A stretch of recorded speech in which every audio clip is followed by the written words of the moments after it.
हम जो भी कर्म करते हैं उसका फल हमें ही मिलता है।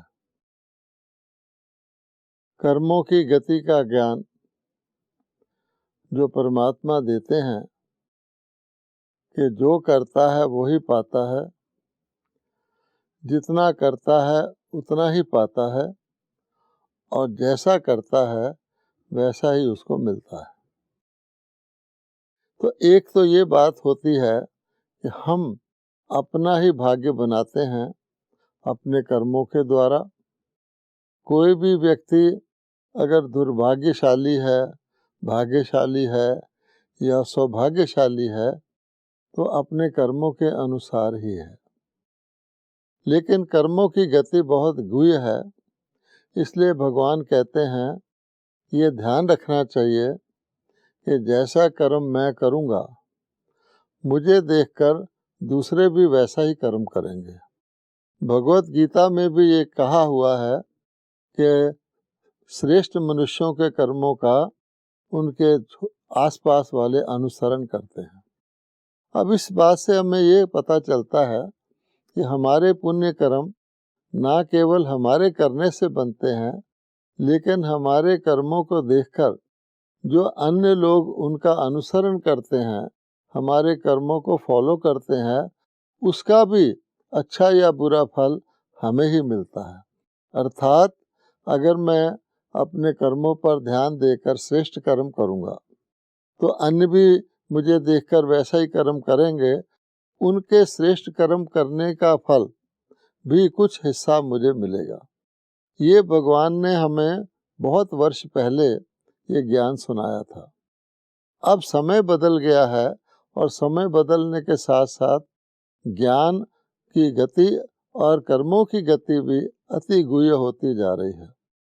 आगे भगवान हमको कहते थे कि बच्चे अपने कर्म का ध्यान रखना, मन में अगर कुछ तूफान आ भी जाए, कुछ ऊपर नीचे हो भी जाए, उसका तुम्हें फल नहीं मिलेगा। कर्म का ध्यान रखना, कर्म अच्छे करना। लेकिन अब भगवान कह रहे हैं कि समय की गति के साथ जितना समय नाजुक होता जाता है, तुम्हारी मनोस्थिति का भी प्रभाव पड़ता है। आगे हम कहते थे जैसा मैं करूँगा मुझे देखकर और करेंगे। अब वो समय आ गया है कि जो मैं सोचूंगा, जैसा वाइब्रेशन मेरे सोचने का होगा, उसके आधार पर उस वाइब्रेशन के अनुसार दूसरे भी वैसा ही सोचेंगे। इसलिए अब मुझे अपने मनोस्थिति को भी श्रेष्ठ बनाना है। अगर मैं शुभ सोचता हूँ तो उसकी वाइब्रेशन मेरे आसपास वालों पर भी जाती है, जिन्हें मैं मिलता हूँ उनमें भी जाती है, वो भी शुभ सोचने की ओर अग्रसर होते हैं। और इसलिए मुझे ध्यान रखना चाहिए कि ना केवल कर्म करना बल्कि बोलना, मेरे बोलने का प्रभाव भी अन्य पर पड़ता है। अगर मैं क्रोधित होकर बोलता हूँ तो वो भी अवश्य ही अपने अंदर उसी प्रकार उसी लेवल की भाषा को धारण करेंगे। दुनिया में भी आप देखते हैं, अगर किसी परिवार की भाषा में गाली गलौच होता है तो उनके बच्चे भी वही भाषा सीख जाते हैं। वो बोलते बोलते सामान्य तौर पर भी कई सारी गालियाँ बोल देते हैं, उनको पता भी नहीं लगता है। और कोई एक श्रेष्ठ परिवार होता है जिनकी शिष्टाचार की भाषा होती है, तो उनके सारे परिवार वाले, उनके घर में काम करने वाले भी वो शिष्टाचार की भाषा सीख जाते हैं। तो ना केवल हमें अपने कर्म बल्कि अपने बोल और आज के ज़माने में अपने मनोस्थिति, अपने मन के संकल्पों को भी श्रेष्ठ बनाना है, क्योंकि उसका प्रभाव भी अन्य आत्माओं पर पड़ता है। इसलिए बाबा भगवान ने हमें बताया है अब समय वो है कि हम अपने वाइब्रेशन से अपने वातावरण को शक्तिशाली बनाएं।